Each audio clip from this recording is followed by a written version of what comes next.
Assalamualaikum warahmatullahi wabarakatuh.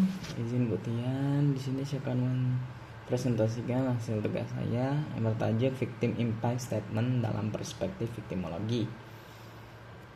Kita masuk ke pendahuluan dahulu. Kita bacakan latar belakangnya. Secara historis, viktimologi berkembang untuk mengoreksi ketimpangan hukum pidana yang terfokus pada pelaku offender oriented. Dalam kajian viktimologi modern, korban tidak lagi dipandang sekedar sebagai saksi kunci untuk menghentikan kejahatan, melainkan sebagai entitas utama yang hak dan penderitaannya harus dipulihkan. Victim Impact Statement atau disebut dengan VIS singkatnya, atau pernyataan dampak kejahatan oleh korban, merupakan sarana viktimologis yang krusial untuk memberikan hak suara, voice, dan pengakuan rekognisi atas kerugian holistik yang dialami korban. Rumusan masalahnya bagaimana posisi dan pemaknaan victim impact statement dalam perspektif teoritis viktimologi. Yang kedua, bagaimana peran VIS dalam mendukung pemenuhan hak-hak viktimologis korban tindak pidana. Tujuannya untuk menganalisis kedudukan VIS sebagai instrumen perlindungan korban dalam teori viktimologi modern. Yang kedua, mengidentifikasi kontribusi VIS terhadap penegakan keadilan yang berorientasi pada penderitaan korban. Bahasa Inggrisnya Victim Oriented Justice. Nah, kita masuk ke pembahasan. Yang pertama, VIS dalam konstruksi teori viktimologi. Dalam pergeseran paradigma viktimologi dari positivis menuju kritikal atau radikal viktimologi, VIS dipahami sebagai media parsialitas hukum yang berpihak pada korban. Yang pertama, ada keadilan terapeutik.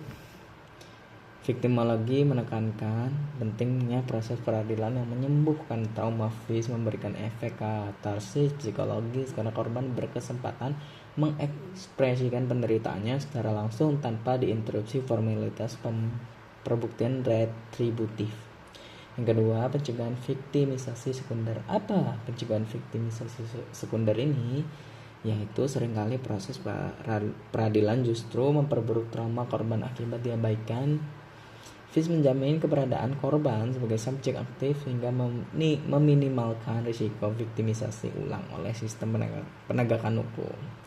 Yang kedua, B, relevansi VIS terhadap pemenuhan hak-hak viktimologis. Yang sebelumnya teori, sekarang kita pemenuhan hak. 1.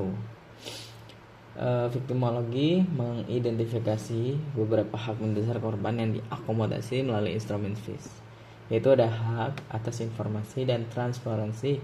VIS memastikan fakta komprehensif mengenai dampak kerugian material, fisik, psikologis, sosial tersampaikan secara objektif kepada majelis hakim. Kedua, dasar penentuan restitusi dan pemulihan. Data objektif mengenai tingkat penderitaan dalam VIS menjadi basis argumentasi bagi penetapan besaran ganti rugi, restitusi atau kompensasi yang proporsional. 3. Penyeimbang diskresi penjatuhan sanksi. Dalam penjatuhan sanksi, sentencing, bahasa Inggrisnya, VIS membantu hakim memahami skala bahaya harm nyata dari kejahatan, sehingga kualitas vonis tidak hanya didasarkan pada tingkat kesalahan pelaku, tetapi juga besarnya dampak pada korban. Nah, kesimpulannya, dari sudut pandang viktimologi, Victim Impact Statement atau VIS bukan sekedar dokumen pelengkap persidangan, melainkan instrumen fundamental untuk mewujudkan keadilan berbasis pemulihan korban, Victim Centered Justice. VIS mengembalikan martabat korban dan memastikan penderitaan mereka diperhitungkan secara nyata dalam putusan hukum.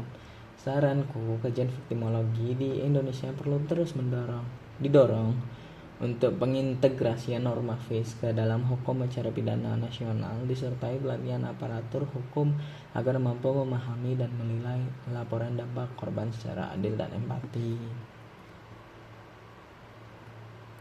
Oke, teman-teman semua, terima kasih yang sudah mendengarkan presentasi dariku. Maaf bila ada kata kurang tepat. Aku minta maaf. Terima kasih. Assalamualaikum warahmatullahi wabarakatuh.